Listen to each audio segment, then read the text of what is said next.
आणि आता पाहणार आहोत टॉप 9 राजकीय बातम्या।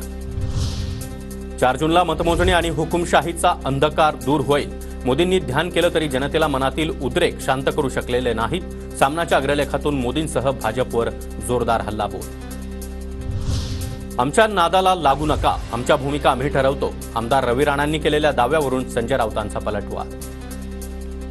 लढा ही लोकशाही आहे, आमच्या नादाला लागू नका, आमच्या भूमिका काय आहेत ते आम्ही ठरवतो एकत्र बसून आणि त्या संदर्भात माननीय पक्षप्रमुख निर्णय घेतात।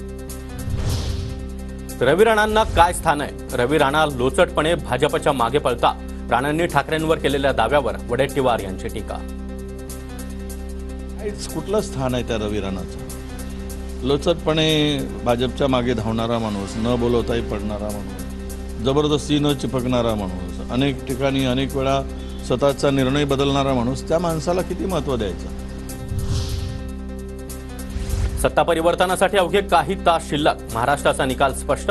महाविकास आघाडी 35 पेक्षाही जास्त जागा जिंकणार। विजय वडेट्टीवार यांचा दावा। माढ्याचे महायुतीचे उमेदवार रणजितसिंह नाईक निंबाळकरांचे निकालाआधीच विजयाचे बॅनर झळकले। साताऱ्याच्या फलटण तालुक्यामध्ये निंबाळकर समर्थकांकडून जोरदार बॅनरबाजी। नाशिक शिक्षक मतदारसंघामध्ये शुभांगी पाटील बंडखोरी करणार। शुभांगी पाटील उद्धव ठाकरे गटाच्या नेत्या। ठाकरे गटातून संदीप गुळवे यांच्या उमेदवारीमुळे शुभांगी पाटलांची बंडखोरी। 5 तारखेला उमेदवारी अर्ज भरणार।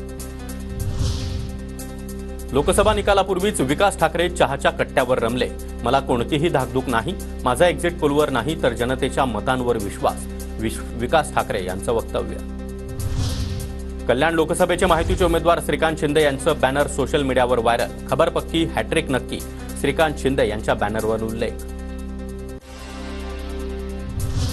शिर्डीमध्ये निकालाआधीच सुजय विखे पाटील यांच्या विजयाचे बॅनर झळकले।